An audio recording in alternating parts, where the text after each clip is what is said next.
Bienvenue dans Tuba. Je suis Géraldine Févrat, consultante en stratégie et en organisation. Je t'aide à passer de sous-l'eau à CEO. Que tu sois freelance, solopreneur ou que tu veuilles le devenir, Tuba te fait plonger chaque semaine dans le monde de l'entrepreneuriat. Tous les mardis, retrouve un nouvel épisode où je pars à la rencontre d'entrepreneurs. Ici, tu trouveras des idées, des conseils, des outils pour ton business, pour t'aider à entreprendre de manière libre et pragmatique. En clair, pour faciliter ton entrepreneuriat. Bonne écoute!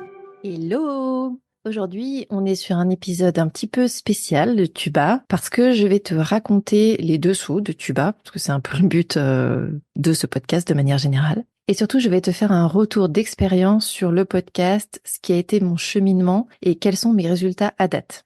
Comme ça, si tu te demandes ce qu'il y a derrière un podcast ou peut-être que tu te poses des questions pour faire le tien, cet épisode est pour toi. Alors juste pour rappel, mon activité, mon business, en fait, c'est une activité de solopreneur freelance. Je fais surtout des accompagnements, je vends du conseil, donc potentiellement aussi des livrables, de manière générale mon temps, mais surtout ce que je vends, c'est de la structuration de business, de la gestion de projet, de l'organisation et des process. C'est important que je te précise ça parce que dans ce que je vais t'expliquer après, il y a peut-être des choses qui vont te permettre d'avoir un éclairage différent. Cet épisode sera découpé en 2 parties. Une première partie, ça va être plutôt sur le démarrage et la stratégie de Tuba, et une seconde sur la partie organisation, alors celle qui est en place, ce qu'on a essayé aussi, et surtout les résultats que l'on a aujourd'hui sur Tuba.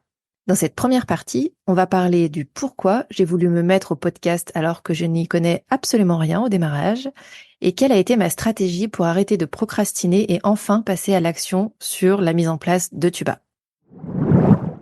Pour commencer, j'aimerais bien qu'on parle des origines en fait de Tuba, et du coup je vais t'expliquer pourquoi j'ai voulu à un moment mettre un podcast dans mon business.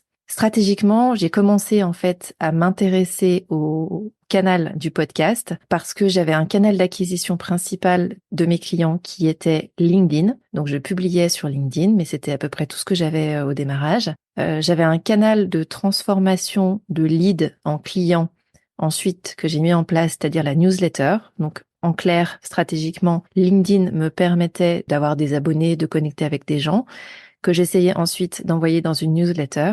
Et il se trouve que quand j'échangeais avec certaines personnes, on me disait, mais moi, en fait, Géraldine, je reçois déjà 150 newsletters que je lis pas, donc je vais pas en plus prendre la tienne, ça ira pas beaucoup plus loin que ça.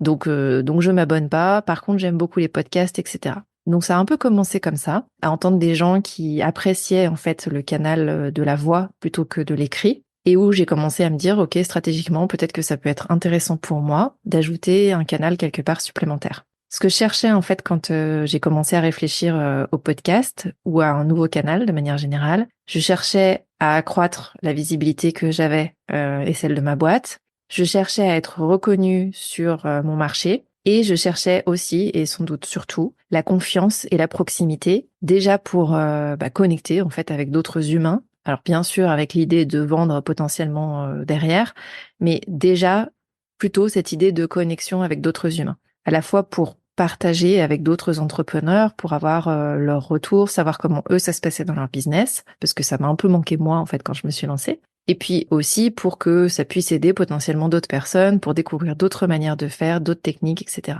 Donc vraiment, au départ, ce que je cherche, c'est de la visibilité, qu'on reconnaisse en fait ce que je propose sur le marché et de se connecter avec d'autres humains. Et donc, j'ai commencé à voir le podcast comme une option possible en fait dans mon business et j'ai commencé à creuser. Aussi parce que ça me paraissait plus facile que la vidéo. J'entendais beaucoup parler de vidéo en disant que c'était un outil intéressant en fait à utiliser, à mettre en avant, etc. Sauf que moi, mettre ma tête en fait en vidéo, c'était pas trop ma came et je me disais ouais, je suis pas sûre que je sois très motivée pour faire ça. Donc j'avais pas très envie en gros qu'on voit ma tête. J'ai commencé à me dire aussi que potentiellement c'était une bonne excuse en fait pour moi d'avoir un podcast pour pouvoir aller échanger avec d'autres entrepreneurs, comme je disais juste avant. En fait, de base, je suis quand même plutôt introvertie. Et donc, le podcast, encore une fois, c'est une excuse pour aller dire coucou, est-ce que je peux venir te poser des questions et que tu expliques à d'autres entrepreneurs comment est-ce que tu fonctionnes, ce que tu as mis en place, ce que tu as essayé, qui a marché, pas marché, etc. Donc, pour une introvertie comme moi, c'était un très bon compromis de pouvoir aller vers les gens tout en ayant une bonne excuse quelque part pour le faire et que ça puisse servir à d'autres. Et je trouvais aussi que le podcast, ça avait une sorte d'espace, en fait, de liberté, de spontanéité. Là où à l'écrit, on va avoir tendance à reformuler les phrases, à se dire est-ce que c'est percutant, etc. Bah, à l'oral, ça sort comme ça sort. Et donc, j'aime aussi cette idée de se dire, ben, dans un échange, notamment avec des invités, puisque c'est le format que j'ai choisi assez vite, il y a peut-être des choses qui vont sortir qui n'étaient pas prévues. Et pour le coup, ça me plaît, moi, cette idée de pas prévu. Donc, pour tout ça, le podcast s'est imposé à moi parce que stratégiquement dans le business, ça servait des objectifs que j'avais et parce que personnellement, ça me semblait être un canal qui était adapté en fait à mon approche et à ce que j'avais envie d'en faire. Donc une fois que j'ai posé ça, c'est très cool, c'est un bon début, mais le problème c'est très vite c'est la question du comment. Et en fait, quand je commence à me dire ok, je veux faire un podcast, mais concrètement, qu'est-ce que ça veut dire et qu'est-ce qu'il va y avoir derrière? Ben là, pour moi, c'est la cata parce que je me dis il va falloir que je fasse une cover, donc quelque chose de visuel. Quand je fais des choses visuelles, je suis jamais satisfaite de ce que je ponds, donc ça va être la cata. Je vais faire 150 covers différentes et il y en a aucune qui va me plaire. Très vite, je commence à me dire, mais il me faudrait un jingle, mais comment je fais ça en fait? Est-ce qu'il faut que j'aille chercher une musique? Est-ce qu'il faut que j'en crée une? Mais s'il faut que je crée une musique, je sais pas faire ça. Et assez rapidement aussi, je me dis, le podcast c'est très chouette et je veux quelque chose d'authentique, mais il va quand même y avoir besoin d'un peu de montage. Oh, j'y connais rien en fait au montage, donc comment est-ce que je peux avancer en fait avec ça?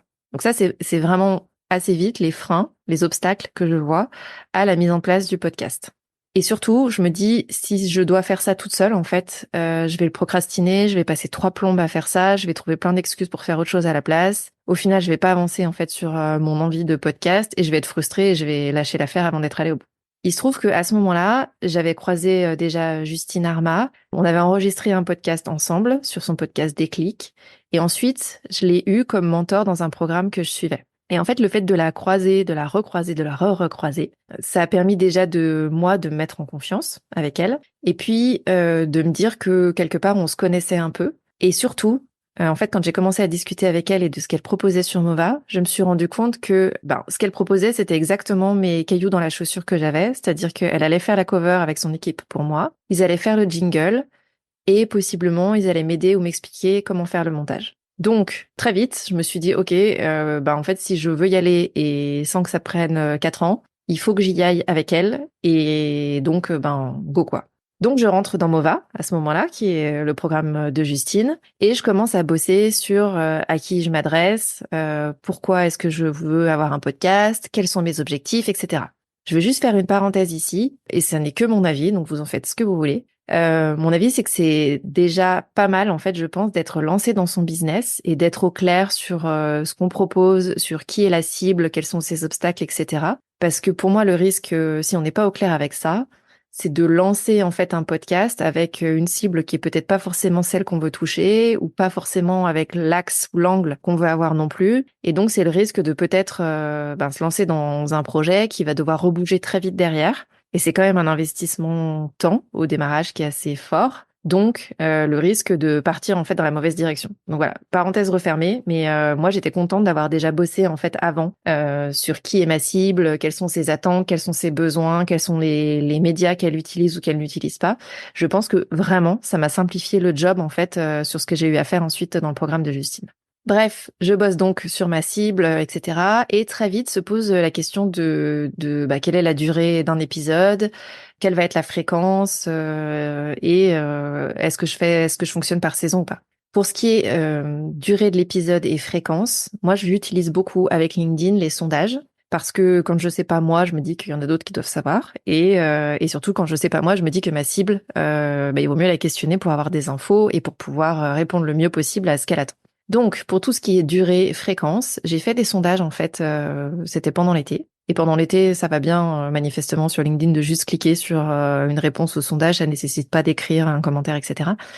J'ai fait des sondages pour demander quelles étaient les durées idéales entre guillemets ou que les gens préféraient, et pareil sur la fréquence. Donc ça m'a donné une indication, ça m'a permis moi de prendre des décisions par rapport à ça. J'ai pas forcément suivi le plus grand nombre, mais en tout cas ça m'a donné une première idée de ce que les gens aimaient ou pas et surtout de ce que ma cible aimait ou pas. Ensuite, concernant la saison, ça a été un vrai sujet, donc j'aimerais bien le détailler un tout petit peu plus, parce qu'en fait, très vite, donc je trouve pas le nom tout de suite, mais par contre, je sais que ça doit s'adresser aux solopreneurs, aux indépendants, Je sais que l'idée, c'est d'aller montrer ce qui se passe dans les business des autres, mais je me connais aussi et j'ai une tendance un peu girouette sur les bords. J'aime changer souvent, c'est-à-dire que je peux être passionnée quand un sujet m'intéresse, mais je vais le poncer et une fois que je l'ai poncé, j'ai besoin de changer de sujet et de passer à autre chose. Donc, à ce moment-là, je réfléchis en me disant comment est-ce que je peux avoir quelque part des sujets tournants qui font que quand j'arrive au bout d'une thématique, je puisse changer sans avoir à complètement refondre, à changer le nom, etc. à chaque fois. Ma logique, c'était d'avoir quelque chose d'assez large en fait pour Tuba. Donc que ça reste sur l'idée de, on parle aux solopreneurs, aux freelances, on parle de dessous des business et on a plusieurs angles selon les saisons. Et donc cette idée en fait de saison, assez vite, je me rends compte que c'est ça qu'il faut que je fasse parce que ça me permet de, vu que c'est moi qui vais décider en fait de la durée de la saison, ça peut aussi bien faire une saison de 10 épisodes que de 52 si j'en ai envie. En tout cas, ça me laisse cette flexibilité. Donc en l'occurrence, ça me convient bien. Et assez rapidement, quand je commence à réfléchir à quelle pourrait être la première saison, je me rends compte que mes clients du moment sont quasiment tous parents, pour pas dire tous, qui galèrent tous avec l'orga dans leur business, avec la séparation pro-perso, la fameuse. Et donc je me dis, ok, ben go, saison 1 pour les darons, avec des darons qui entreprennent et qui vont nous expliquer comment ils y arrivent ou pas des fois, quels sont les challenges et comment est-ce qu'ils les surmontent potentiellement. Donc, j'arrive avec cette idée de podcast en disant, bah, je veux montrer les dessous des entreprises de solo indépendants free parce que j'ai l'impression que, notamment sur LinkedIn, on a toujours les mêmes discours et ça me fatigue. Et j'arrive avec cette idée de saison 1. C'est plutôt pas mal. Petit à petit, je sens que ça se précise. Et à ce moment-là, j'ai les idées claires, en effet, sur la thématique. Mais par contre, j'ai encore rien enregistré. J'ai dû mettre à peu près 3 semaines, je pense, à acheter le micro parce que bah, avoir le micro dans les mains, ça devenait réel et ça y est. Ce projet de podcast commençait à devenir visible, en fait, avec le micro. Et plus ça allait, plus je me disais, est-ce que vraiment j'ai la légitimité de pouvoir faire un podcast? D'ailleurs, qui je suis en fait pour faire un podcast? Est-ce que les gens vont écouter ou pas? Est-ce que c'est pas moi qui suis en train de m'embourber dans un truc où je me dis, ah tiens, ce serait une bonne idée, mais en fait, finalement pas. Donc, en fait, à ce moment-là, j'ai plein de questions, plein de croyances, plein de freins, plein de peurs. Je vais pas vous dire que ça s'est tout levé encore aujourd'hui. Encore aujourd'hui, il y a des moments où je me dis, est-ce que vraiment j'ai ma place en fait à faire ça? Le fait est que mon mode de fonctionnement, c'est en effet peut-être d'avoir des peurs, mais surtout d'y aller, de passer assez vite à l'action.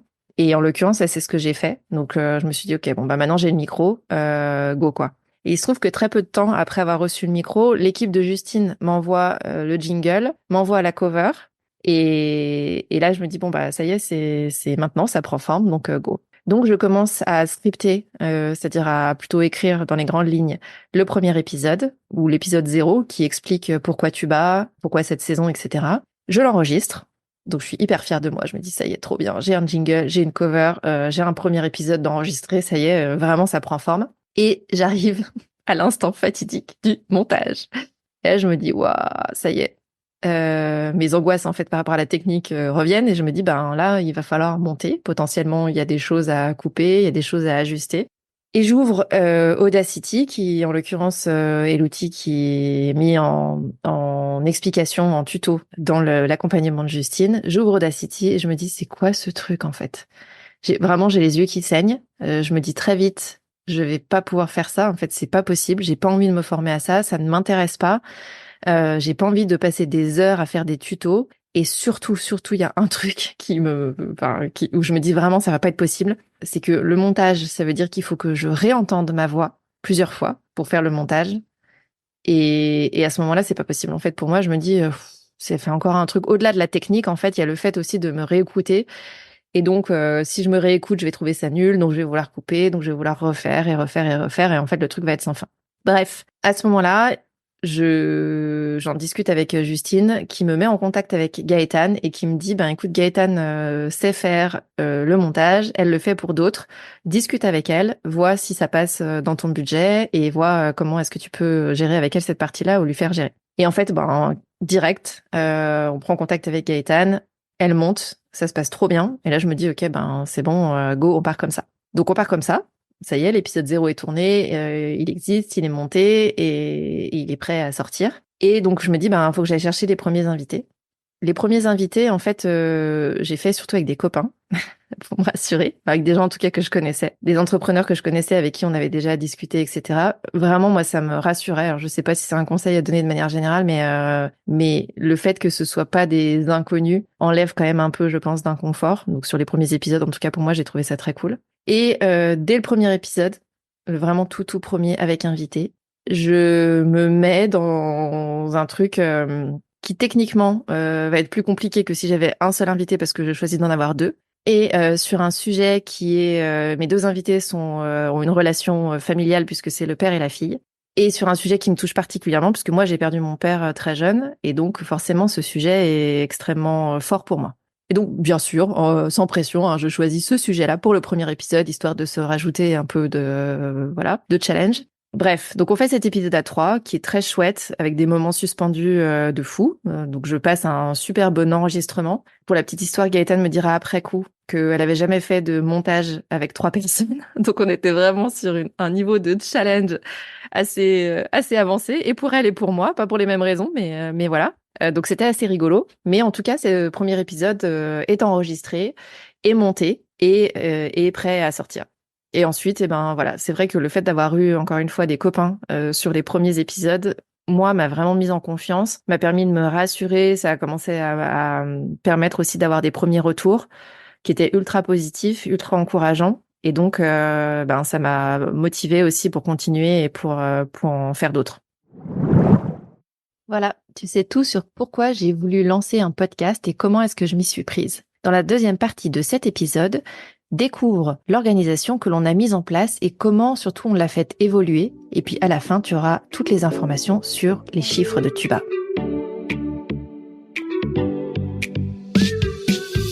Merci pour ton écoute. Tu as aimé cet épisode ? Si tu veux promouvoir Tuba, la meilleure façon de le faire, c'est de laisser un avis 5 étoiles sur ta plateforme d'écoute préférée. Tu peux t'abonner pour ne pas rater les prochains épisodes et partager celui-ci avec d'autres entrepreneurs à qui il pourrait être utile. Si tu veux me faire un retour direct, retrouve les liens pour me contacter en description de l'épisode. On se retrouve la semaine prochaine.